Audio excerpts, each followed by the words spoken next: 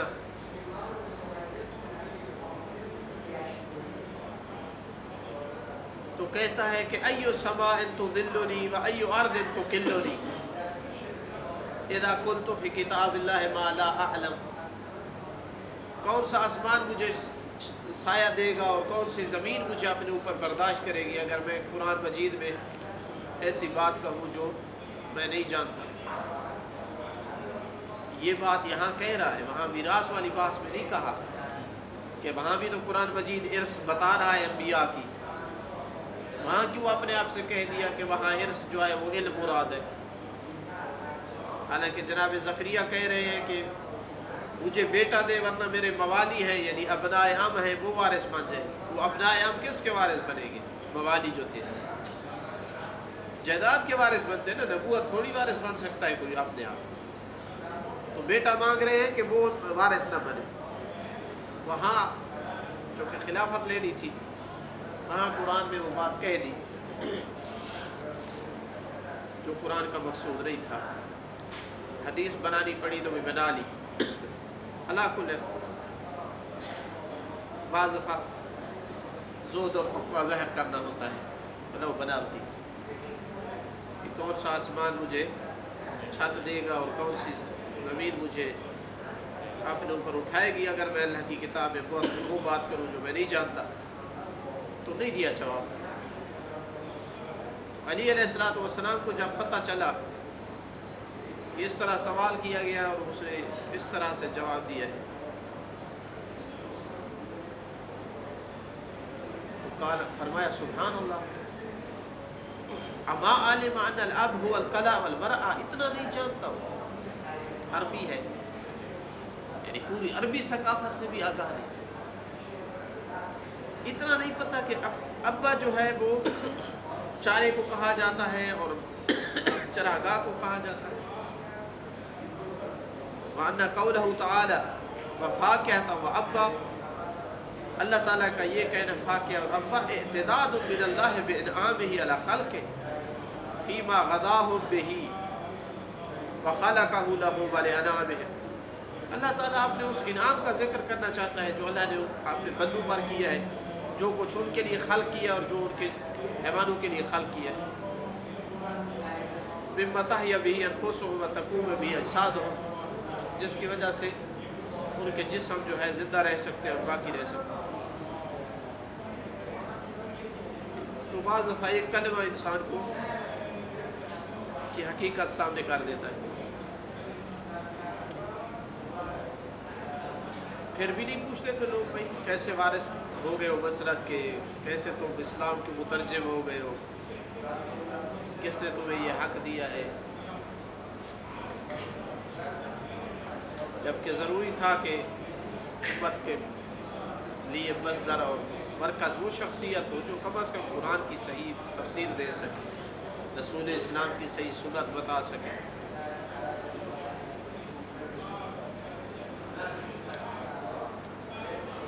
متاعا لکم ولانعامکم. اچھا، قرآن مجید میں آپ اندازہ لگائیں کہ اگرچہ پروٹینز وغیرہ اور انرجی وغیرہ یہ لحوم میں زیادہ ہے، گوشت میں، لیکن کثرت سے قرآن نے جو ہے وہ خضروات اور فواکہ اور ان کا ذکر زیادہ کیا ہے. اگر مقایسہ کیا جائے تو گوشت کا ذکر کم ہے اس کے مقابلے میں. اس سے معلوم ہوتا ہے کہ انسانی باڈی کو ان کی ضرورت زیادہ ہے اور یہ زیادہ نافع ہے.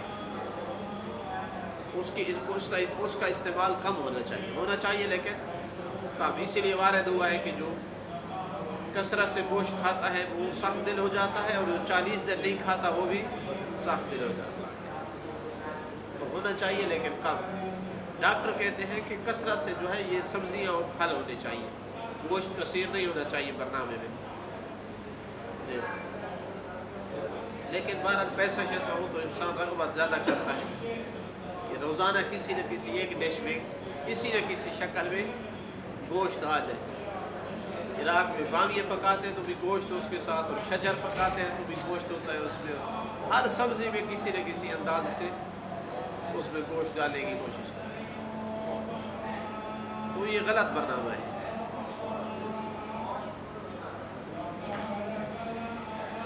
فَإِذَا جَاءَتِ السَّاخَّةُ،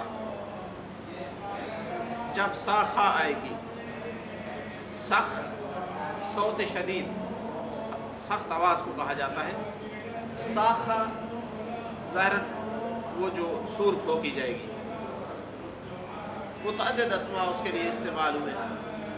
زجرہ بھی کہا ہے اس کو، ساخہ کہا ہے، نفخہ کہا ہے، سور کہا ہے اس کو، متعدد نام دیے ہیں۔ تو جب وہ زوردار شدید آواز آئے گی، یوم یفر المرء من اخیہ، یہ اس دن آئے گی۔ اب اس کو جزا بھی بنایا ہے بعض نے، لیکن بعض نے کہا ہے کہ جزا محذوف ہے، یہ ظرف ہے۔ وہ جزا کیا محذوف ہے کہ مثلا اذا جاءت الساخہ علمت نفس ما قدمت و ما اخرت، یعنی کوئی بھی جزا مناسب ہو سکتی ہے۔ یوم یفر المرء من اخیہ و امہ و ابیہ و صاحبتہ و بنیہ،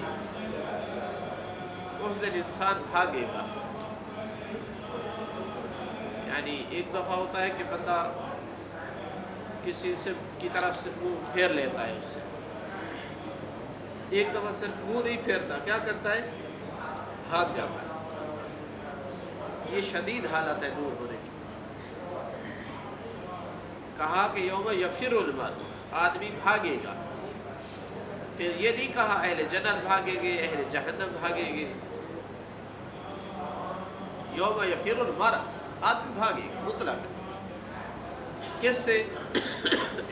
اپنے بھائی سے، جس کی خاطر دنیا میں جان لے دینے کے لیے تیار ہو جاتا تھا۔ وہ امہ ہی، اس ماں سے بھاگے گا جس نے پالا پوسا تھا اس کو، اپنا سب کچھ اس پہ قربان کیا تھا۔ ابی ہے، جس نے زندگی اپنی صرف کی تھی، محنت کی تھی اس کی خاطر، اس باپ سے بھاگے گا۔ صاحبت ہی، بیوی سے بھاگے گا جس کے ساتھ ایک جان کی طرح رہتا تھا دنیا میں۔ بنی ہے، اولاد جو اس کا جگر گوشہ ہوں گے، آنکھوں کا نور تھے، ان سے بھاگے گا۔ کس وجہ سے؟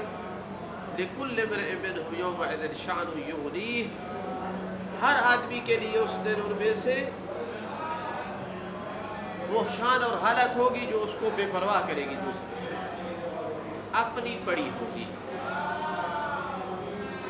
اتنی اپنی پڑی ہوگی کہ وہ دوسروں سے بھاگے۔ اچھا، یہ چیز کہ اپنی پڑی ہوگی، چلو اتنا تو اس کا تقاضا ہے کہ دوسرے کی پرواہ نہ کرے، لیکن بھاگنا تو تقاضا نہیں کرتا۔ یعنی مصروف ہوگا، اپنی فکر ہوگی، اس کا زیادہ سے زیادہ یہ تقاضا ہے کہ کسی کی ہیلپ نہیں کر سکے گا، لیکن اس پر یہ مترتب تو نہیں ہونا چاہیے کہ وہ بھاگے گا۔ اس کا کیا وجہ اور فلسفہ ہے؟ بعض نے کہا ہے کہ یہ اہل جنت بھاگے گے اہل جہنم سے، مثلا اگر آدمی اہل جنت میں سے ہے، باقی رشتہ دار اس کے اہل جہنم میں سے ہے، تو بھاگے گا کہ کہیں یہ نہ کہیں کہ ہماری سفارش کرو یا ہمیں لے جاؤ یا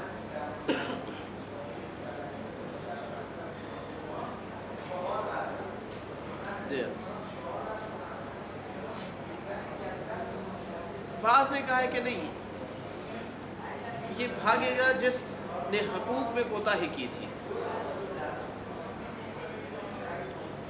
والدین کے حقوق میں کوتاہی کی تھی، میاں بیوی کے، بچوں کے، اس دن بھاگے گا کہ کہیں مطالبہ نہ کر لے مجھ سے، اپنے حقوق کا کہیں مطالبہ نہ کر لے۔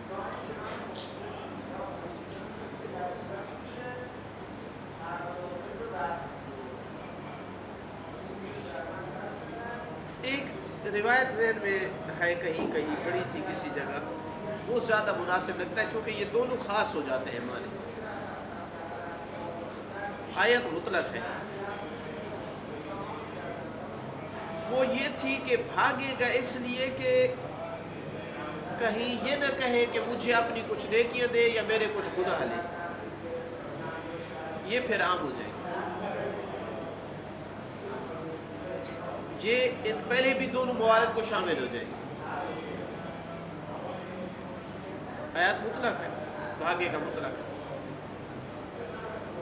تو کوئی بھاگے گا اس لیے کہ کہیں کہے کہ میری یہ نیکیاں کام ہے، مہربانی کرے، آپ میرے بھائی نہیں، میرے بیٹے نہیں، میرے باپ نہیں ہے، مجھے کچھ نیکیاں دے۔ کوئی اس خوف سے بھاگے گا کہ کہے کہ میرے گناہ زیادہ ہیں، آپ کچھ میرے گناہ لے لیں۔ مدد اور ہیلپ کے لیے رشتہ ہے نا، تو بھاگے گا کہ کہیں کسی حوالے سے اپنی مدد کے لیے مجھ سے نہ بولے۔ اور یہ اشارہ ہے کہ اتنی اپنی پڑی ہوگی کہ وہ کسی صورت دوسرے کی ہیلپ اور مدد کے لیے تیار نہیں ہوگا، اس سے بھاگے گا۔ جس سے توقع بھی ہوگی کہ مدد کے لیے بلائے گا، اس سے بھاگے گا، اتنی اپنی فکر پڑی ہوگی۔ پھر ممکن ہے کہا جائے کہ یہ ترتیب سے ذکر ہوا ہے، من الخفیف الی الشدید، بھائی سے بھاگے گا، بلکہ ماں سے بھی بھاگے گا، بلکہ اس سے زیادہ باپ سے بھی بھاگے گا،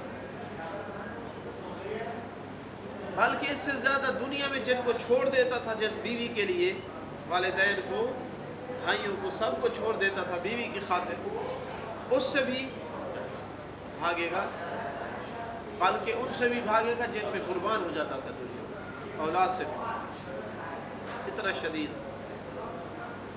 وہ اور جگہ پہ ہے نا کہ اتنی وہ مصروف ہوگی، حتیٰ مائیں بھی کہ جو جن کے دودھ پیتے بچے ہوں گے ان کو بھی چھوڑ دے گی۔ اس سے زیادہ شدید حالت نہیں ہو سکتی۔ دنیا میں کئی مثالیں ہیں کہ ماں آگ لگی اور خود جل گئی، بچے کو بچا لیا۔ ایکسیڈنٹ میں ماں مثلا چند دن پہلے خبر پڑ رہا تھا کس ملک کی تھی،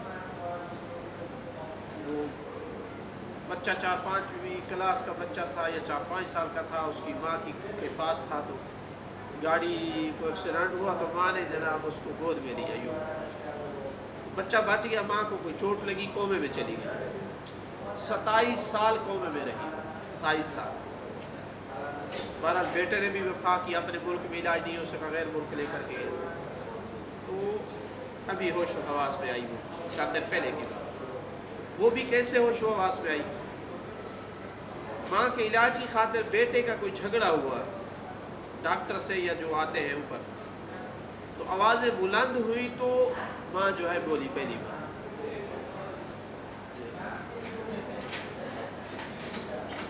اس کے بعد آہستہ آہستہ وہ ٹھیک ہو۔ تو ایسی اولاد جس کی خاطر دنیا میں کئی مثالیں ہیں، ماں باپ نے قربانی دی ہے، اس اولاد کو بھی وہاں چھوڑ دیں گے۔ اس وقت نیکی اپنی دے سکیں گے دوسروں کو؟ جی نیکی اپنی دے سکیں گے دوسروں کو؟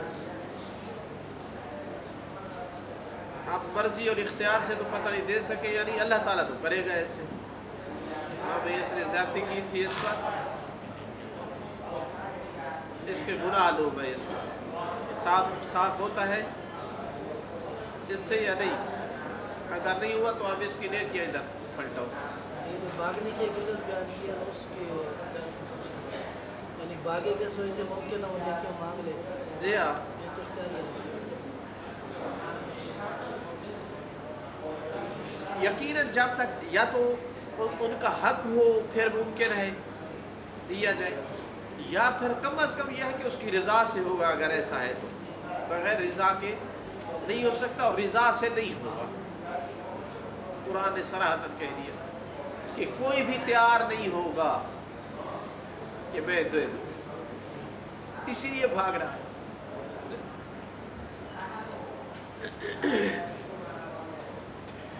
تو ہر کسی کو اپنی پڑی ہوگی، کسی اور کا خیال نہیں ہوگا۔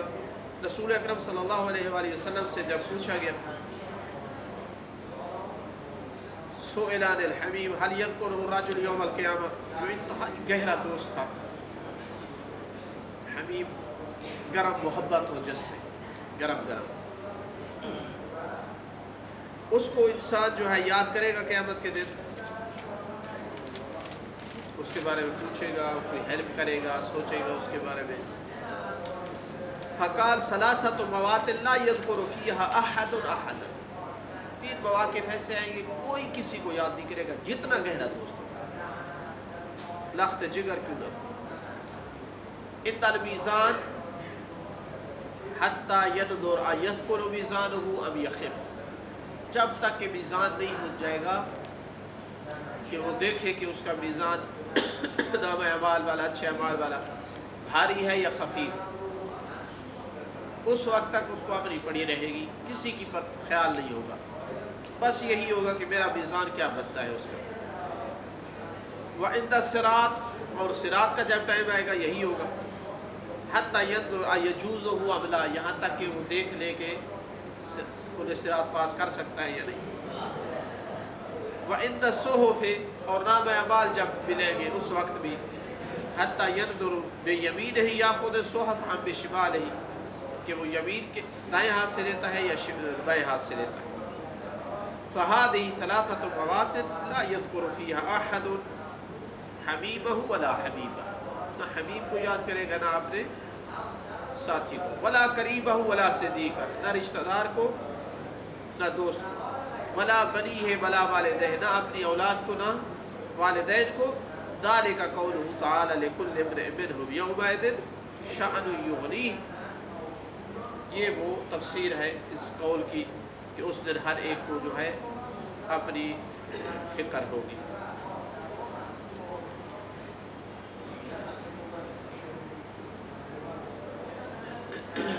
بعضوں نے قول توڑ دیا ہے کہ ظالم لوگوں نے آپس میں ایک دوسرے ظلم میں مدد کیا ہے، وہ ایک دوسرے سے باغی ہے، کیونکہ ایک پر مصیبت آنے والی ہے تو وہ سوچے کہ مجھ پر بھی آ جائے گی۔ مصداق کے طور پر کوئی حرج نہیں، تطبیق ہے اس کی۔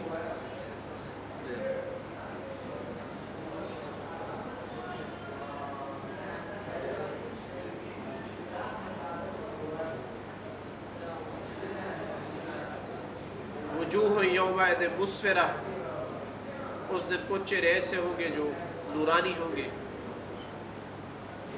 والصبح اذا اسفر، اور صبح جب طلوع کرتی ہے، روشن ہوتی ہے، تو وجوہ مسفر ہے، عرض کیا ہے کل بھی، کشف کرنا یعنی ان کے نور مکشوف ہوں گے، نظر آ رہے ہوں گے، چہروں سے چمک نکل رہی ہوگی۔ ضاحکۃ، مسکرا رہے ہوں گے۔ مستبشرہ، استبشار ہوگا یعنی جس کو بشارت دی گئی ہوگی، خوش ہوں گے، چہرے پہ نور بھی ہو، خوشی کے آثار بھی ہوں اور مسکراہٹ بھی، تو اس سے زیادہ جمال متصور نہیں ہے۔ یہ 3 چیزیں علیحدہ علیحدہ ہیں۔ اگر نور ہو لیکن پریشانی ہو، یا خوش ہو لیکن نور نہ ہو، یا نور بھی ہو اور خوشی بھی ہو لیکن مسکراہٹ نہ ہو، تو وہ جمال نہیں ہے۔ تو اتنے خوبصورت چہروں کے ساتھ وہ آئیں گے۔ وجوہ یومئذ مسفرہ ضاحکۃ مستبشرہ، اور یہ وہ لوگ ہوں گے جنہوں نے پتہ نہیں دنیا میں کیا کیا مصیبتیں جھیلی تھی، کیا کیا پریشانیاں برداشت کی تھی، شاید جنہوں نے دلی خوشی دیکھی نہیں تھی، لوگوں میں بیٹھ کر مسکراتے بھی تھے، ہنستے بھی، لیکن دلی طور پر ہمیشہ وہ مغروب اور معموم رہے۔ ووجوہ یومئذ علیہا غبرہ، اور کچھ چہرے ایسے ہوں گے کہ جن پر غبار ہوگا، یعنی لوگ چہروں سے پہچانے جائیں گے۔ یعرف المجرمون بسیماہم، علامت اس چہروں سے۔ یومئذ علیہا غبرہ، غبار ہوگا ان کے چہروں پر۔ ترہقھا قطرہ، جس پر سیاہی چھائی ہوئی ہوگی، ان کے چہروں پر نور چھایا ہوا ہوگا، ان کے چہروں پر سیاہی چھائی ہوئی ہوگی۔ قطرہ اصل میں ہے سیاہ قسم کا دھواں، دخان المظلم۔